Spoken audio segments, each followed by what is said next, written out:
Hello दोस्तों, नमस्कार। Study with genius में आप सभी का स्वागत है। जैसा कि आप लोगों ने हमारे थंबनेल में देखा कि एसएससी स्टेनोग्राफर की वैकेंसी जो है आई है और कल इसके जो है आपके ऑनलाइन फॉर्म जो है फिलअप होंगे। ऑनलाइन फॉर्म फिलअप कहाँ पर होंगे? वो होंगे हमारी सेंट्रल गवर्नमेंट की एक वेबसाइट है जिसका नाम है एसएससी शॉर्ट फॉर्म में और फुल फॉर्म में स्टाफ सिलेक्शन कमीशन अर्थात कर्मचारी चयन आयोग। साथियों, इसकी जो वैकेंसी आई है इसके थंबनेल में आपने देखा होगा कि ये बिना मैथ्स वाली वैकेंसी होती है, अर्थात इसमें मैथ्स नहीं आता है। तो मैं आप लोगों के सामने कंप्लीट डिटेल्स में जो है बात करेंगे हम, और कंप्लीट डिटेल के साथ मैं आप लोगों को बताऊंगा।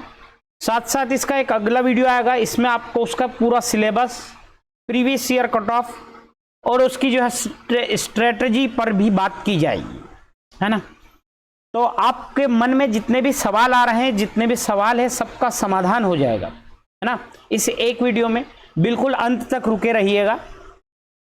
साथियों, एसएससी स्टेनोग्राफर की जो वैकेंसी होती है ये 12th बेसिस पर होती है। जिन लोगों ने क्लास 12th क्लियर किया है उन लोगों के जब फॉर्म फिलअप होते हैं तो इसकी ऑनलाइन जो एग्जाम फॉर्म फिलअप की जो डेट है, ये डेट है 26 जुलाई। 26 जुलाई बोले तो कल से इसके क्या होंगे, ऑनलाइन फॉर्म जो है फिलअप होंगे। साथ साथ साथियों, इसकी एग्जाम्स जो डेट है वो एसएससी के अनुसार अगर देखा जाए तो अक्टूबर से नवंबर के बीच में ये कभी भी एग्जाम्स जो है हो सकता है। आप लोगों का क्वालिफिकेशंस जो है इसके लिए आप लोगों को केवल 12th पास ही चाहिए। साथ साथ टोटल अगर वैकेंसीज की बात की जाए तो इस बार जो है 3000 के आसपास अप्रोक्सीमेट वैकेंसीज आने वाली है ना। 3000 के आसपास वैकेंसीज आएगी। इसका एज क्राइटेरिया की अगर हम बात करते हैं तो इसमें दो ग्रुप्स होते हैं, ग्रुप ग्रेड सी और ग्रेड डी। तो ग्रेड डी की अगर बात की जाए तो 18 से 27 साल होती है ना। इस 27 साल में जो लोग जनरल कैटेगरी से बिलोंग करते हैं उनको तो 18 से 27 ही रहेगा। लेकिन हाँ, एक एग्जाम्पल है, अगर आप ओबीसी कैटेगरी से बिलोंग करते हैं तो आपका क्या होगा, 27 + 3 = 30। जो लोग ओबीसी कैटेगरी से बिलोंग करते हैं उनकी लास्ट एज है वो 30 रहेगी ग्रुप सी के लिए। जब ग्रेड डी की बात की जाएगी तो उसमें फिर फर्दर हम 3+ कर देंगे तो 33 हो जाएगा। इसी तरह से एसटी एससी में 5 ईयर का जो एज रिलैक्सेशन जो है सेंट्रल गवर्नमेंट के द्वारा दिया गया है, ठीक है। साथ ही अब इसमें जो आपने सुना होगा ऊपर ग्रेड सी और ग्रेड डी। साथियों, ग्रेड सी और ग्रेड डी का ऐसा कोई अलग मीन्स नहीं है, लेकिन बट एक है कि इनके कुछ डिपार्टमेंट्स जो है अलग बटे हुए। अगर हम बात ग्रेड सी की करते हैं, ये बात आपको कोई नहीं बताएगा कि ग्रेड सी में कौन कौन से डिपार्टमेंट आते हैं, ग्रेड डी में कौन कौन से डिपार्टमेंट आते हैं।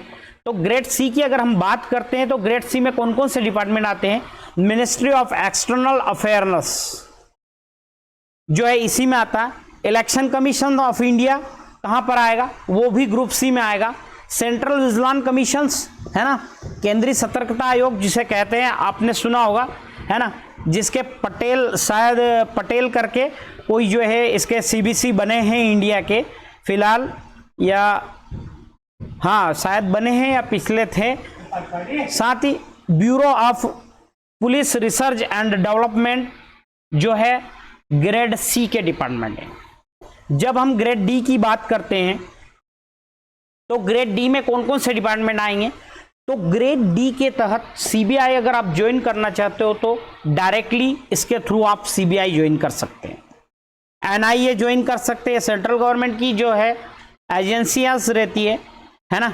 एक्सटर्नल अफेयर्स में भी कुछ पद यहां से दिए जाते हैं, डिफेंस में, है ना, आईबी, मिनिस्ट्री ऑफ कम्युनिकेशन और सिविल एविएशंस जो है, इस तरह के डिपार्टमेंट जो है डिपार्टमेंट सी और डिपार्टमेंट डी में अलग अलग दिए।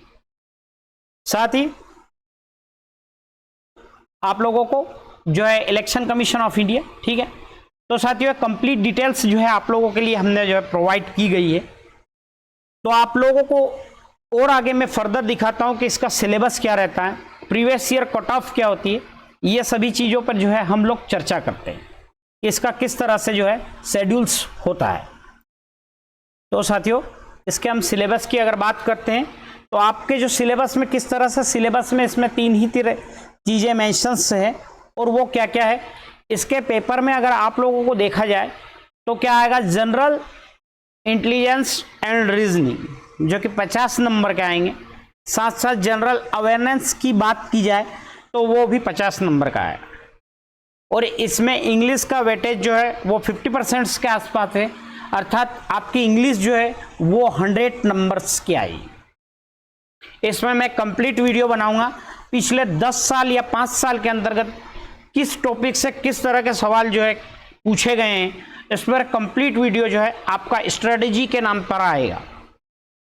और कल इसके एग्जाम फॉर्म जो है फिलअप होंगे। इसके साथ साथ मैं बात करता हूं इसके प्रीवियस ईयर कट ऑफ की। तो साथियों, में प्रीवियस ईयर कट ऑफ 2023 का अगर देखा जाए तो ये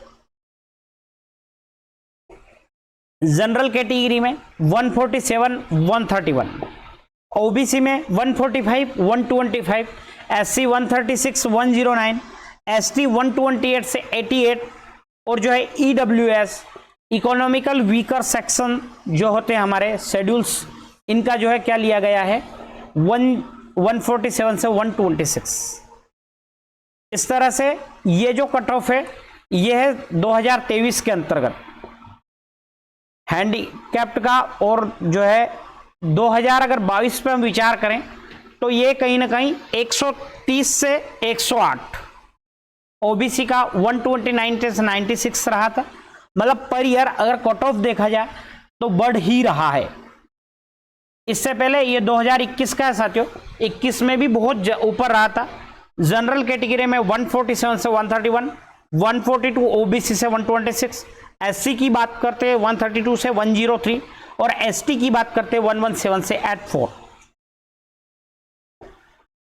ये जो कुछ मैंने आप लोगों को जो है इसके कट ऑफ पूरी डिटेल्स जो है आप लोगों को दी है। साथ साथ साथियों, हम आप लोगों को ऐसी ट्रिक्स बताएंगे और ऐसी स्ट्रेटेजी बताएंगे कि जिसके द्वारा बहुत मतलब कह सकते हैं कि इतने दिन में इतना बड़ा कोर्स किस तरह से कवर करें, है ना। थोड़ा सा इंग्लिश पे फोकस कीजिएगा, थोड़ा सा इंग्लिश को देख लीजिएगा, प्रैक्टिस कर लीजिएगा। अगर जानकारी अच्छी लगी हो साथियों तो लाइक्स जरूर करना। मिलते हैं अगले सेशन। जय श्री राम।